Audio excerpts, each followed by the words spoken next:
गरीब की बारिश। शहर की कच्ची बस्ती में एक गरीब मजदूर कालू रहा करता था। कालू के घर में उसकी पत्नी जानकी थी। जानकी लोगों के घरों में झाड़ू पोछा करके कुछ पैसे कमा लेती थी और वहीं कालू किसी तरह मेहनत मजदूरी करके 2 वक्त की रोटी का जुगाड़ कर लेता था। कुछ दिनों से हो रही बारिश के कारण कालू की मजदूरी बंद हो गई थी।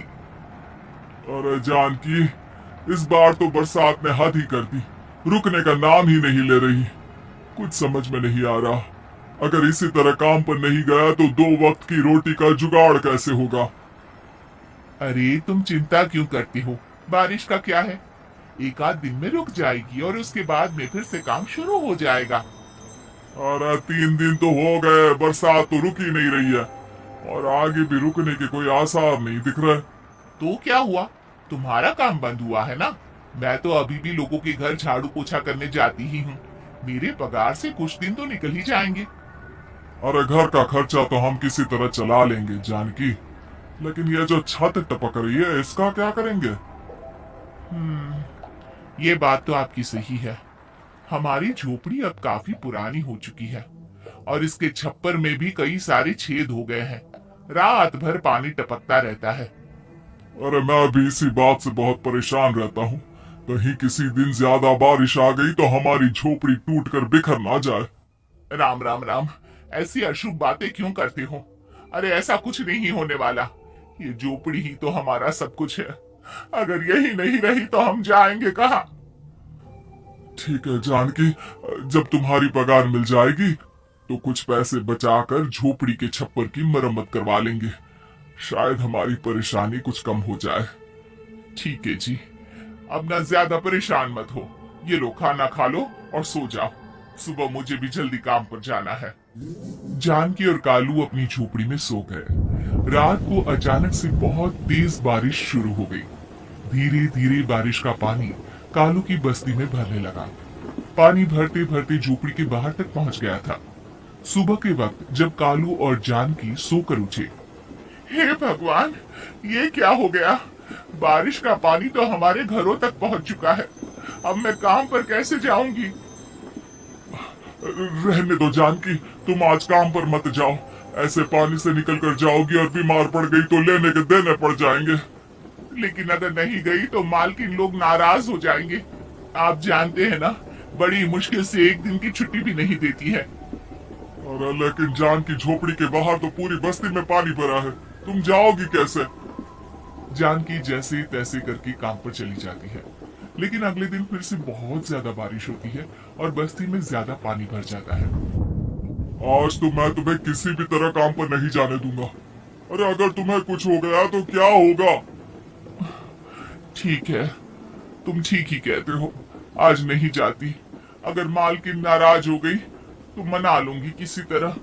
अरे मनाने वाली क्या बात है, जब तुम बताओगी कि हमारी झोपड़ी में पानी भर गया है तो वो खुद ही समझ जाएंगे ना। अगले 2 दिन तक तेज बारिश होने की वजह से जानकी, कालू और आसपास की बस्ती में रहने वाले सभी लोगों के घरों में पानी भर जाता है, जिसकी वजह से जानकी काम पर नहीं जा पाती।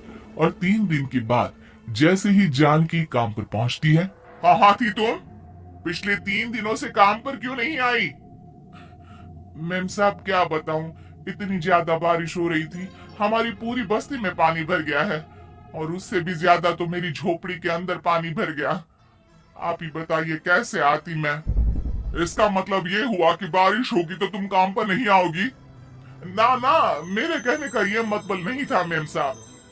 तुम जानती भी हो 3 दिन से कितनी परेशानी हो रही है मुझे, सारा काम मुझे खुद करना पड़ा। माफ कर दीजिए मालकिन जी, पर मैं क्या करती, आने के लिए रास्ता ही नहीं था, सब जगह पानी भरा हुआ था। बहाने तो तुझे बहुत बनाने आते हैं।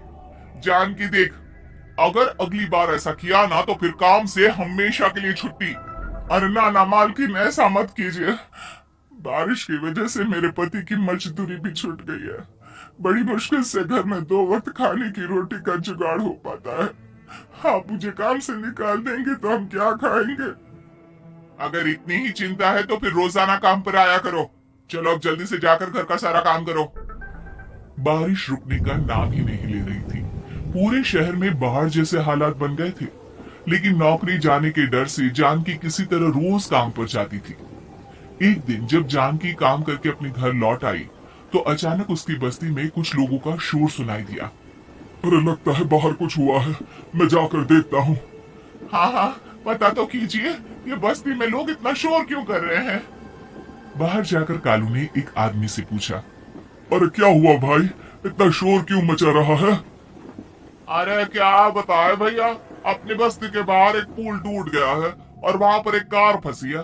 थोड़ी देर में अगर किसी ने नहीं बचाया ना तो वो कार पानी में बह जाएगी। ये क्या कह रहे हो भैया, कार के अंदर कोई है क्या? हाँ, कोई औरत बैठी है, अकेली है, बहुत रो रही है बेचारी, मदद के लिए बुला रही है। अरे तो हमें जाकर उनकी मदद करनी चाहिए ना। अरे लेकिन इसमें बहुत खतरा है, हमें अपने आप को बचाना चाहिए, पानी कभी भी हमारी बस्ती की तरफ आ सकता है। अरे तुम्हें नहीं चलना तो मत चलो, लेकिन मैं तो जाकर उस औरत की मदद जरूर करूंगा। कालू उस जगह पर पहुंचता है जहां वो औरत कार में फंसी हुई थी। वहां पर पानी का बहाव बहुत तेज था और सारा पानी कालू की बस्ती की तरफ ही आ रहा था। कालू ने एक बड़ी सी रस्सी को पेड़ से बांध दिया और दूसरे सिरे को कार की तरफ फेंक दिया और उस औरत को रस्सी के सहारे बाहर आने के लिए कहा।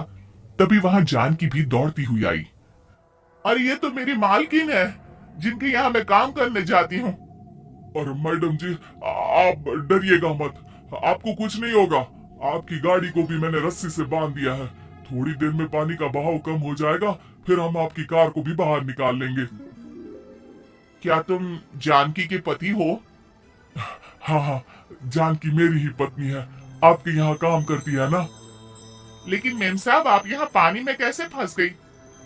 अब क्या बताऊं, मैं अपनी सहेलियों के साथ पिकनिक पर गई थी, वहीं से लौट रही थी, अचानक पानी का बहाव तेज हो गया और मेरी गाड़ी फंस गई। अरे कोई बात नहीं मालकिन, अब ना आप बिल्कुल सुरक्षित हैं। मैं तो बहुत बुरी तरह डर गई थी, कब से मदद के लिए चिल्ला रही थी, लेकिन कोई मेरी मदद के लिए नहीं आया। भला हो तुम्हारा पति का जिसने मेरी जान बचा ली। लेकिन जानकी, मैंने तुम्हारे साथ बहुत गलत व्यवहार किया। इतने खराब मौसम और बाढ़ में भी तुम्हें काम पर आने के लिए कहा, नौकरी से निकालने की धमकी भी दी, और तुमने मेरी जान बचाई। मुझे माफ कर दो। अरे कोई बात नहीं मालकिन, आपकी जान बचाना तो हमारा धर्म था। देखो जानकी, तुम्हारी झोपड़ी में जो भी नुकसान हुआ है उसके लिए मैं तुम्हें पैसे दूंगी। आज तुम्हारे पति ने मेरी जान बचाई है और आज के बाद मैं तुम्हें कभी भी नौकरी से निकालने की धमकी नहीं दूंगी। आज मैं तुम्हारी परेशानी को अच्छी तरह समझ चुकी हूँ। हम जैसे पैसे वाले लोगों के लिए अपने घर में बैठकर बारिश का मजा लेना बहुत आसान है, लेकिन तुम गरीब लोगों के लिए बाढ़ और बारिश काफी परेशानी खड़ी कर देते हैं।